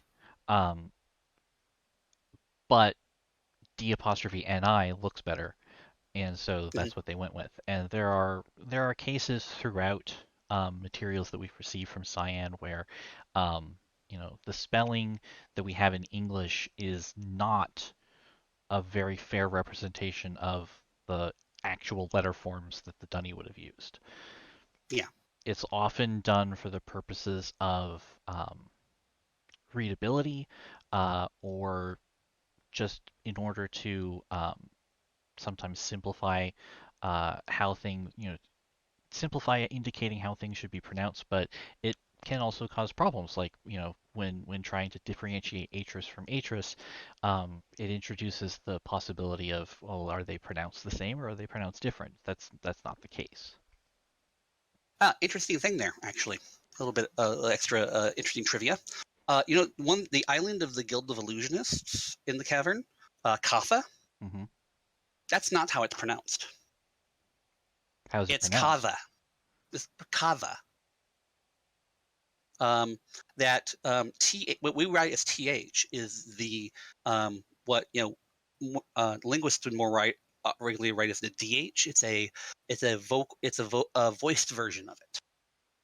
So like the difference between thin and this, those are different letters in Dani. Hmm. So it's not the Katha in the Ni letters. It's the Kadha. So it's Kava. Interesting.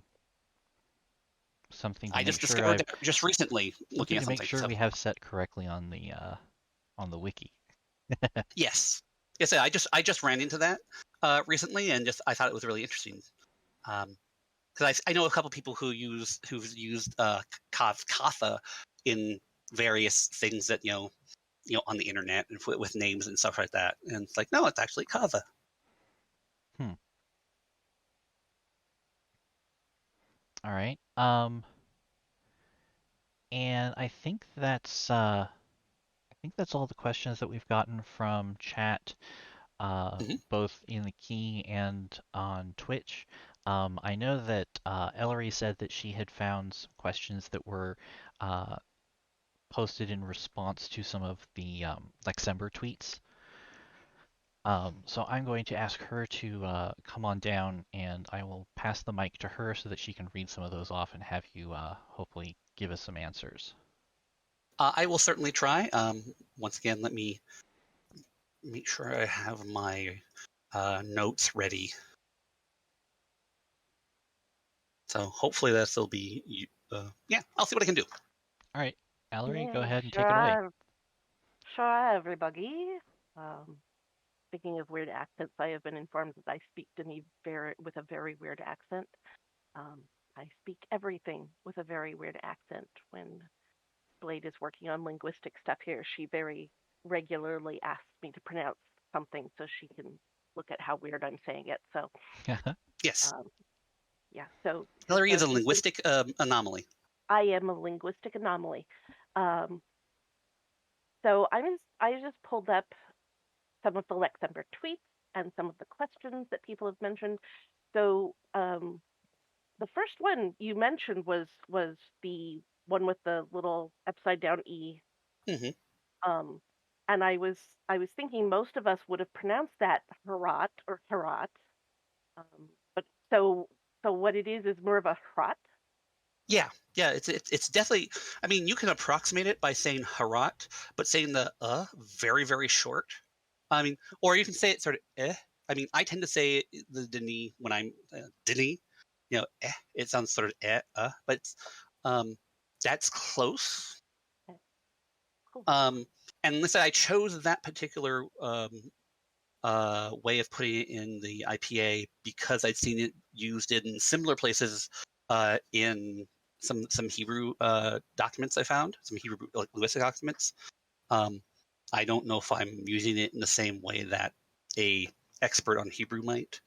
Probably not. They'd probably tear me apart for doing. I don't know, but Hmm. I just figured that would be a good way to to signal it as something different than just a. All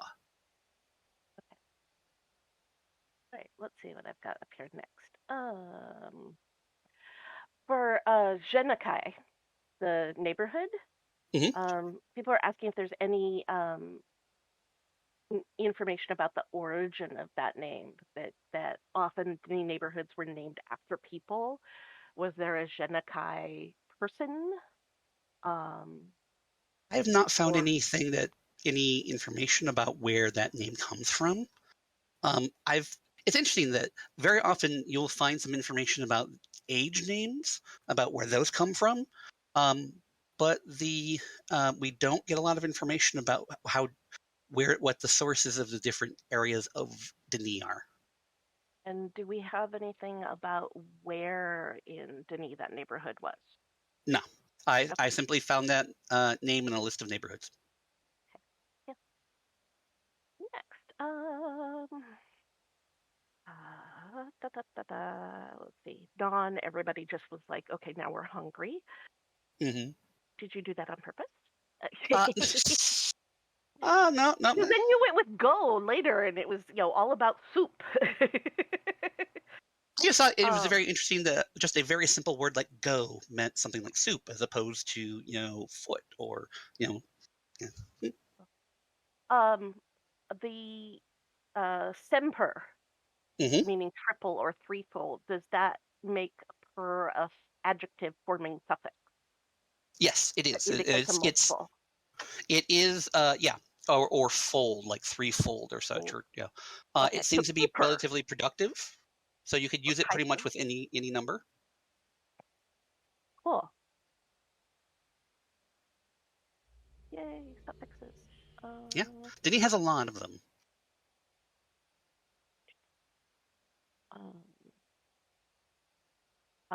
Renown. To Renown, I venerate. think it is. Renown, to venerate. The Renaultes in Riven. Was that? Does that make that the noun form Yes. of honor? Okay. Yeah, Renaultes. it's an honor that's been provided. I saw some discussion about the where the veneration, the idea of veneration is with sort of reverence versus honor, and that there is another term that means to revere, that seems to indicate reverence as opposed to honoring and veneration. So I think that I think one of the people in the discussion may have been Chris, mentioned that that there were different the semantic fields might be divided differently, and that does in fact seem to be the case. Okay. Oitag. Oitag, yes. So is that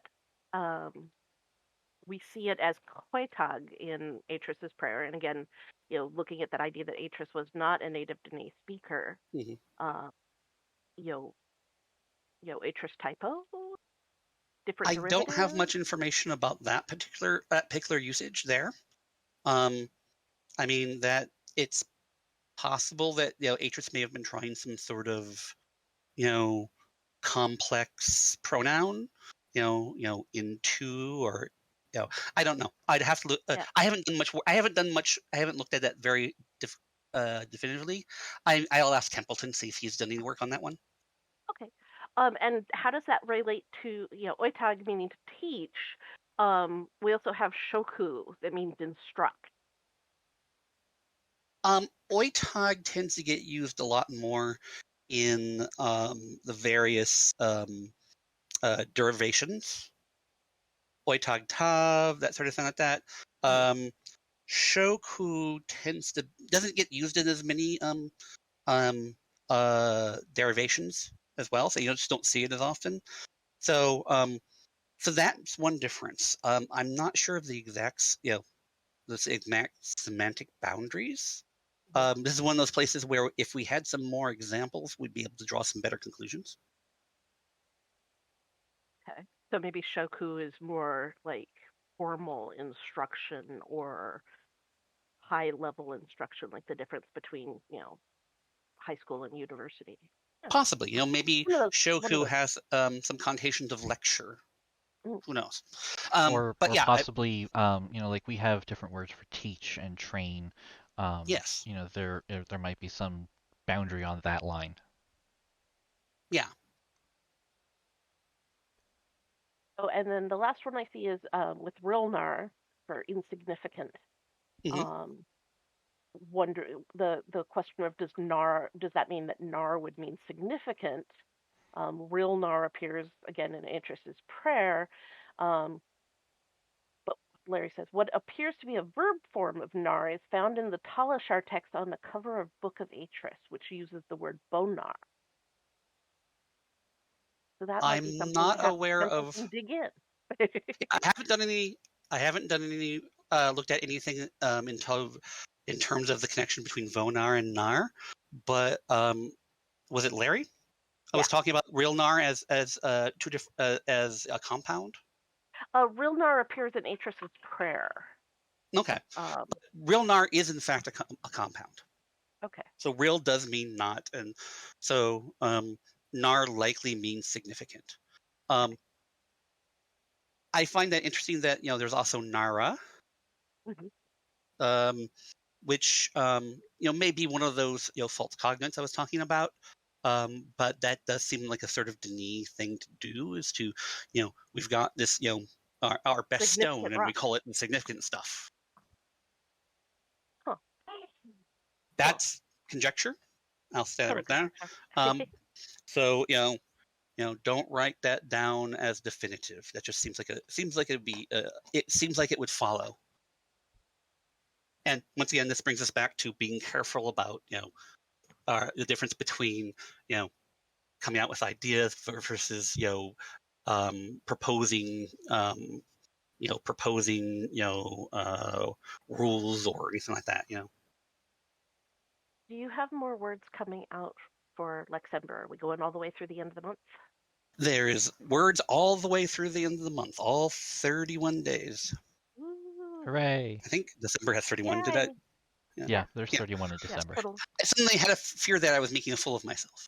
And when I make a fool of myself, I'd like to at least know. We should switch to the Dunny calendar. They all have the same number of days in their month.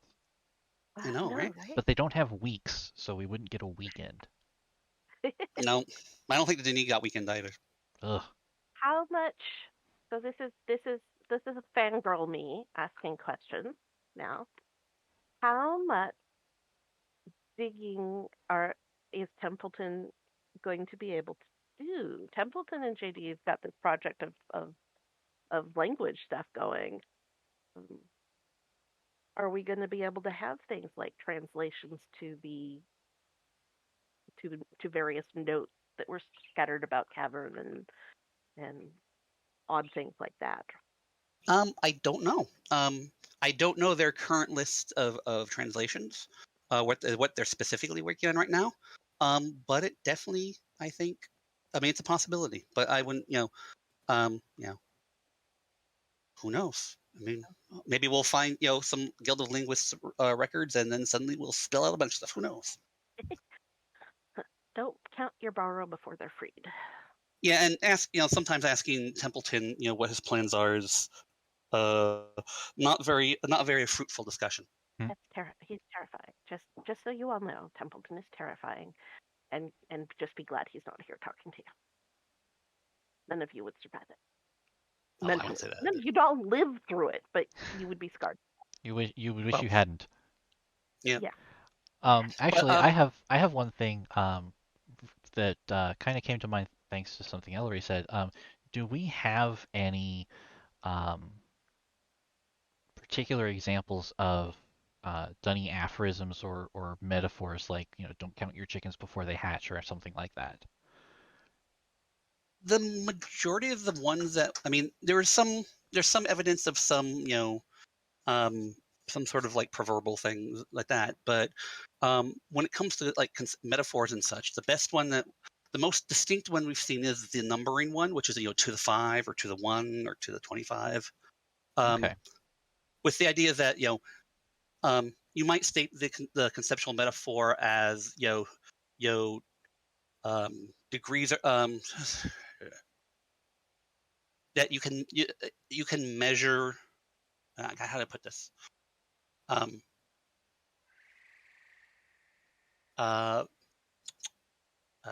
You can measure degrees or something like that. I mean, it's very simple. Like it's a very strong metaphor between being able to tell how good or bad something is and being able to measure it in numbers. Hmm. And that seems to be very strongly embedded into the Dini language. I don't know what other ones might see. I mean, yeah. Well, I mean, as we look through, we'll see if we can find more. Uru348 says more than one way to skin a Riku, and I must leap to point out that came from Anna. So I don't know if that would count as a specifically Dunny aphorism. It seems like she just took more than one way to skin a cat and transplanted it onto something that was relevant to Viovis. Yeah, we've definitely gone on for quite a while. Hopefully, we haven't bored people too much. But once again, this is the danger that you have when you get me talking about linguistics. Yes.